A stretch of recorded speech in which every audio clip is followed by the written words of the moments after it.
All right, so now we're going to be moving on to chapter 8. This is all going to be about vulnerability analysis and prioritization. So, in the last chapter, we ran the scans and found the flaws. Now we need to figure out, what do those results actually mean? We need to validate them, score them, and prioritize them so that the business knows what to fix first. So here's going to be our agenda for this session. We're going to break it down into 3 key phases. First one's going to be interpretation. How do we turn that raw scanner data into actionable intelligence? We're going to take it into validation. This is going to be critical because we need to distinguish between false positives and false negatives through the manual verification process. And lastly, we need to look at scoring and risk. We need to learn how to prioritize these findings using frameworks like CVSS, risk matrices, and adding context like asset criticality. Okay? Don't eat candy before you start recording. All right, let's start with interpreting the results. When a scanner finishes, it's going to dump us a massive report. Now, our job is going to take that raw data into intelligence. We need to analyze it and look at the things that it detected, okay? We're going to be looking for where did the scanner might go wrong, and those are going to be our false positives and negatives that we need to go through. Now, I need you to remember this quote. A scanner gives you data, an analyst gives you intelligence. Don't just copy and paste the Nessus report and hand it to your client. That's not analysis. You must filter out the noise, validate the findings are real, and explain why they matter for the corporation. Now, scanners will tag findings with severity levels. And here it is in the general breakdown. It may say critical. These are immediate compromise is likely. These are things like remote code execution or even default credentials. These are a fix now situation. High, which is significant risk like privilege escalation or SQL injection. These are urgent attention and should be taken care of as soon as possible. You've got medium. These are moderate risks. These are like information disclosure or cross-site scripting. These should be fixed in a timely manner. And then lastly, we have lower info. And these are just usually best practice violations or just some informational data like service X is running. Okay, this is where you're going to find your port scans and a whole bunch of other fun stuff. Now, for the exam itself, you need to understand the truth table of scanning. Okay, you need to understand that a true positive means the vulnerability exists and the scanner found it. This is a correct detection. A true negative, no vulnerability exists and the scanner said clean. This is also correct. Now, a false positive, on the other hand, the scanner says it's vulnerable, but it's lying. This is the boy who cried wolf. And then the false negative, the scanner says clean, but a vulnerability actually exists. This is the silent threat, and these are probably the most dangerous, okay, false negatives are. So let's start with our false positives. This is when the scanner reports a flaw that isn't real. So why does this happen? Well, it's often due to banner grabbing. The scanner sees a banner that says Apache 2.0 and assumes that, well, it's vulnerable. Maybe the admin backported a security patch without changing the version number. Maybe the software is just reporting an incorrect banner. Whatever it is, this is going to waste our time and create what we like to call alert fatigue. Because this made us as admins stop trusting the report itself. And now, do we trust everything it says, or do we take more time and validate everything it comes up with? Now, a false negative is going to be the silent threat. This is where the scanner misses a real vulnerability. Why, you may ask? Because you ran an unauthenticated scan, or the network scan just timed out, or maybe it's a 0-day. The scanner doesn't even know of it yet.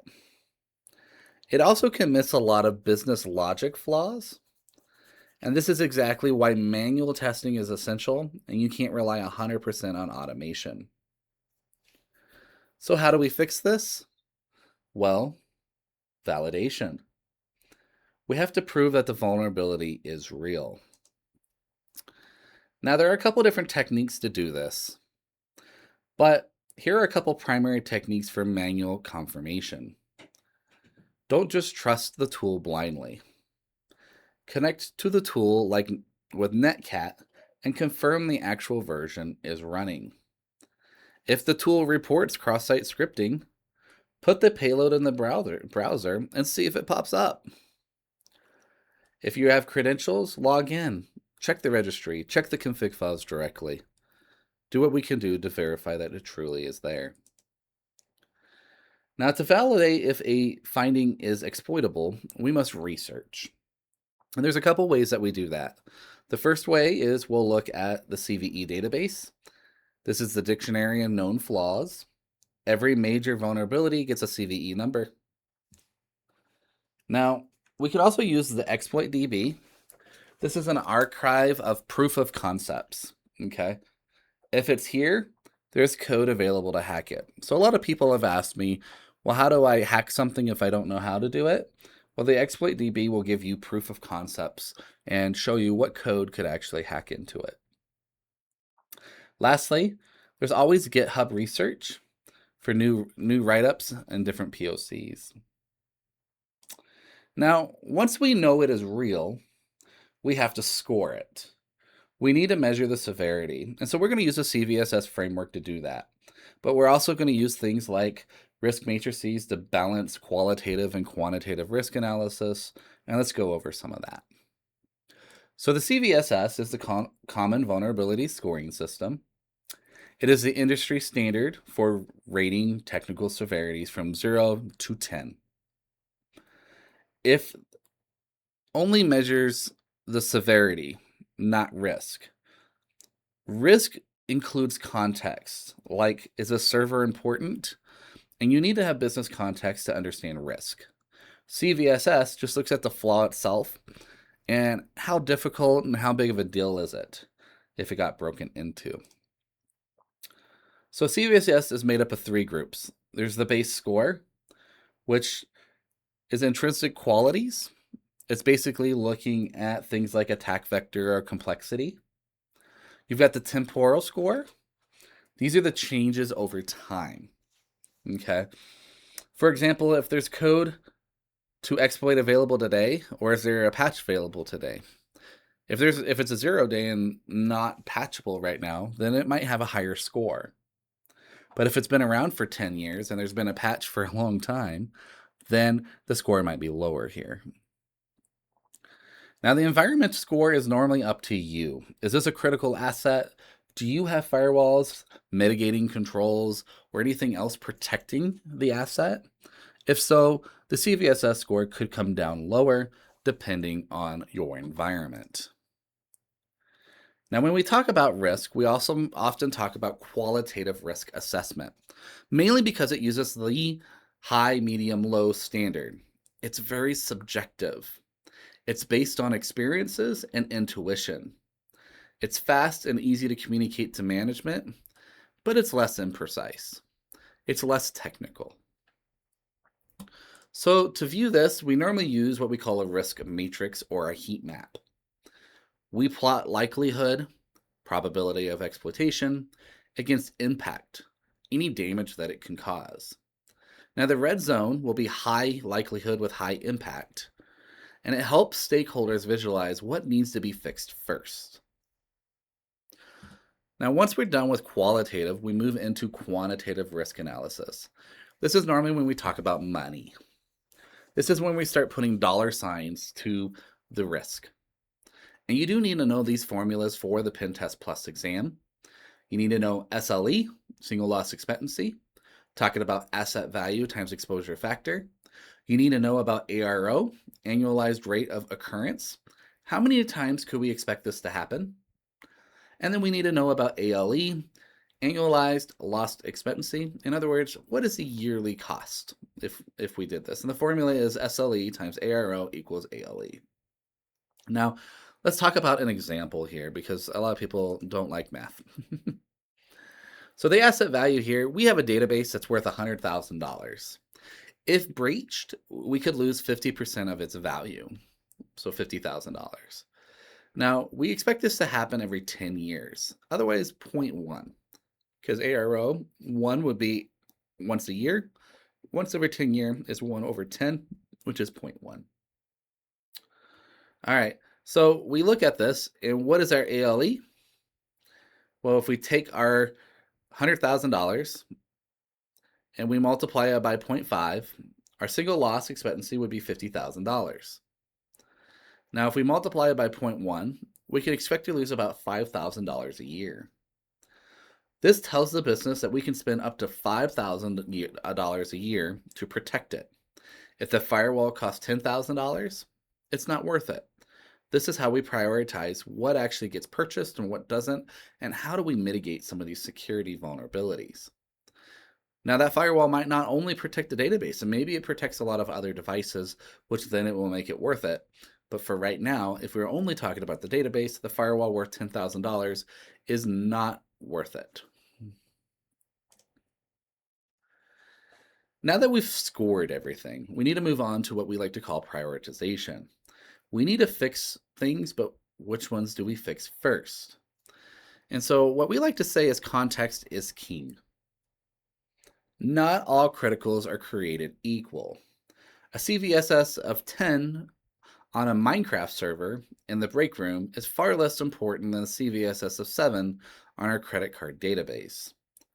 You must weigh the business value as you go through this. So we value our assets through criticality. High criticality means like domain controllers, PII data, e-commerce, web servers. If this goes down, does the business go down? If so, that's a high critical server. Now, our medium critical servers could be like internal file servers, internet portals. If they go down, we may be handicapped, but we're still running as a business. Versus low criticality will be like dev and test environments. If they go down, then it really doesn't matter. If it's like a user workstation, it doesn't really matter. And of course, the CEO's laptop is always a high criticality problem. Why? Because the CEO is important. Now, exploitability here, we need to prioritize based off of exploitability. How easy is it to attack? Now, if it's a public exploit, like if Metasploit has a module ready to go, the risk skyrockets. It becomes urgent. We need to look at the complexity. Does it take a perfect storm of conditions for it to work? Does a script kiddie be able to do it? Is it advanced persistent threat? What's the complexity? And then authentication. Can anyone do it, or do they need credentials to do it?